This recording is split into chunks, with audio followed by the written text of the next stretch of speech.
Welcome to Talk Law Radio with attorney Todd Marquardt of the Marquardt Law Firm at marquardtlawfirm.com. Welcome back to Talk Law Radio. I'm Todd Marquardt, on the radio, on Facebook, on YouTube, and on talklawradio.com. I'm here with attorney Josh Hummer, who's an attorney in Virginia and West Virginia. We're not talking about state-specific law right now. We've just been talking about Josh's unique approach to estate planning called relational law, and he was telling us about what an ethical will is and what legacy letters are. And if you call and ask a question, or if you text Todd, I'll give you a copy of his book. You can call 210-308-8867 or text, I always forget my own number. Call 210-308-8867 or text Todd at 210-538-4770, 210-538-4770. So, Josh, I want to go back to ethical wills and legacy letters. Is there anything else you want to say about that? Oh, lots of other things, Todd, but I'll limit it to one thing. I just would encourage anyone listening, there's no legal requirement for how this can be done. There's no laws that apply. You can do this tomorrow. And I would strongly encourage you. I always, frequently ask parents, would you rather leave money to your kids or would you rather leave them your work ethic? And, they always choose the work ethic or the values. Yeah. Well, let's be a little more precise in describing what they would actually write on an ethical will versus what they should have an attorney for. Sure. That's writing a last will and testament that says who their personal representative or executor is and who gets their things. Yeah, that's a great point, Todd. So the focus of an ethical will is non-legal, non-financial. It is moral, value-based. So if you're talking about money and the restrictions you want to place on it, you need an attorney who practices in the state where you are, who preferably one who's experienced in estate planning. But to the extent you're putting together a legacy letter, an ethical will that lists out your own values, or provides encouragement to somebody else, or just expresses gratitude, any of those things, you don't need an attorney to write that for you, and you all probably know that. But that's the distinction. Yeah, well, the reason I bring it up is because one of the other attorneys in my office was going through the probate process. Someone brought him a handwritten note that had a notary stamp on it and the deceased person's signature, and the court said this is not even a will. Right. Even though it says things like, I want so-and-so to have the first option to have the house, and she said something like, all of the licensed drivers in the family can roll the dice, and whoever gets the highest number. It was so cute, except, none of it was enforceable. And so Right. those things you need an attorney for, but if you want to say, I hope and wish for the love and success of my children, that's more of a legacy, ethical type value thing, right? Yeah, and I would say it can be a bit of a gray area, but if you want it enforced by a court, you need a legal document. Okay, we have somebody who called to ask you a question. All right. Mike, you're on the air. You're live. Okay, this is a question for both of y'all. Okay, go ahead. You have a husband and wife that each have wills. They have set up a trust. It's fairly sizable. They have a blended family with 6 kids. What are your thoughts and feelings about letting the heirs know what's in the trust, what's in the will, how's it going to work? Thank you, Mike, for the question. Josh, do you have any advice about whether the the grantors or the settlors should tell their heirs what they might be getting? Yeah, I do, and you can check me on this, Todd, because I'm not an expert on Texas law, but I don't think I'm gonna stray into legal territory here. Um, Mike, blended families are always difficult with estate planning, and I come from a blended family, and there's just tensions related to biological kids and spouses that don't exist with traditional families a lot of the time. And in my experience, and this is not a universal comment, but you are much less likely to have conflict if you are upfront about what everybody can expect.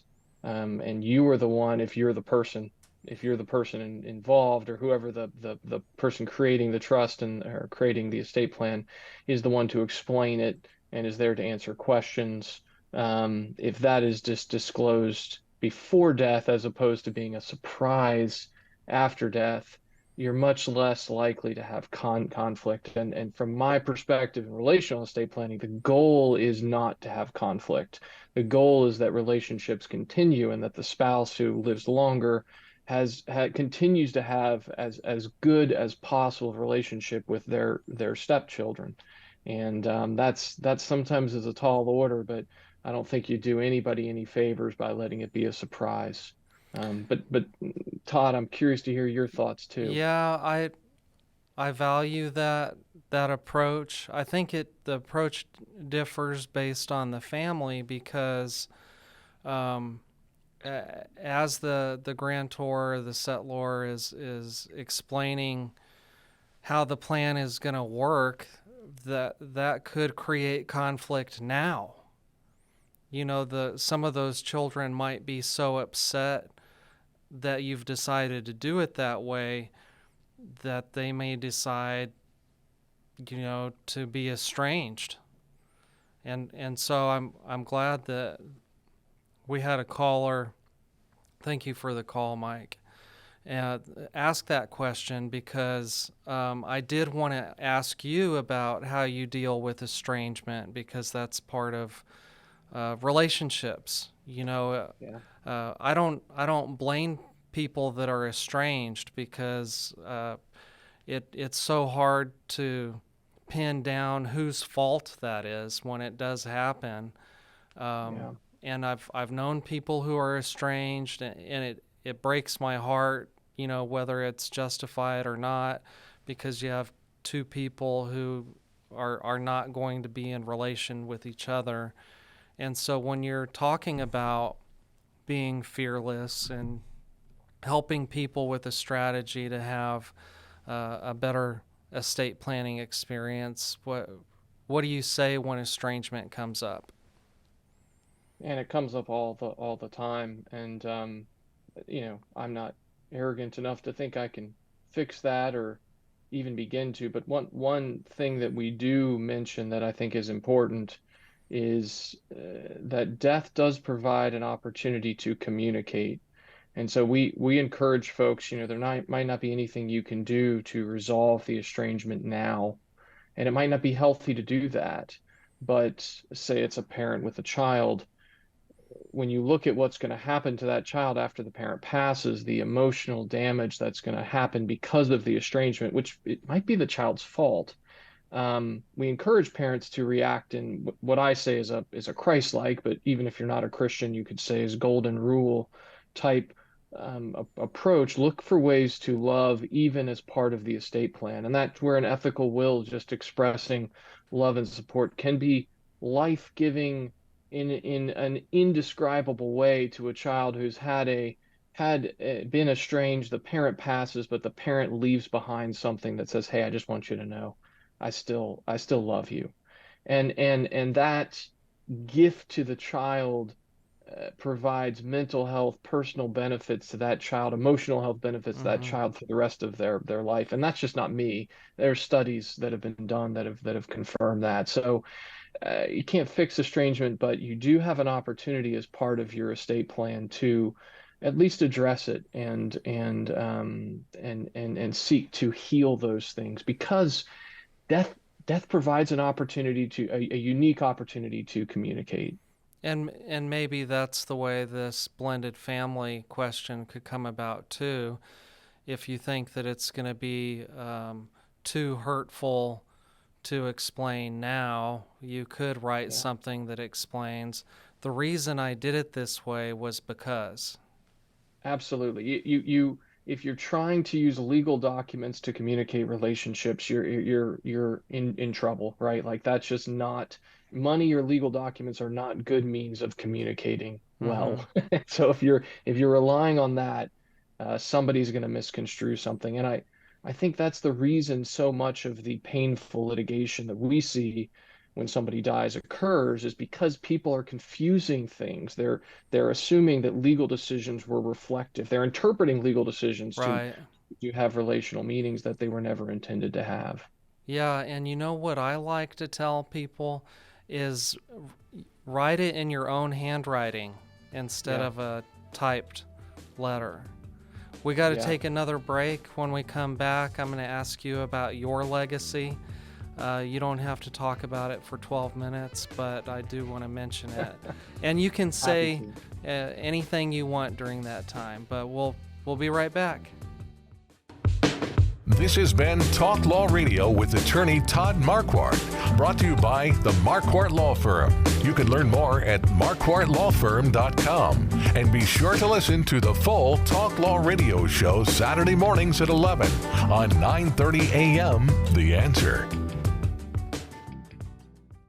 Each week, attorney Todd Marquardt talks about the law. His mission with the Talk Law Radio show and podcast is to help you discover your legal issue blind spots. In the beginning, God had one law. Don't eat from the fruit of that tree. Then came the 10 Commandments. Now we have federal, state, and municipal lawmakers that won't stop creating new laws. Laws that might impact you without you knowing it. Listen to the show and drop a line on Facebook or email host@talklawradio.com and let the host know what you think of the show, the topics you want to hear, and whether you want to be a guest.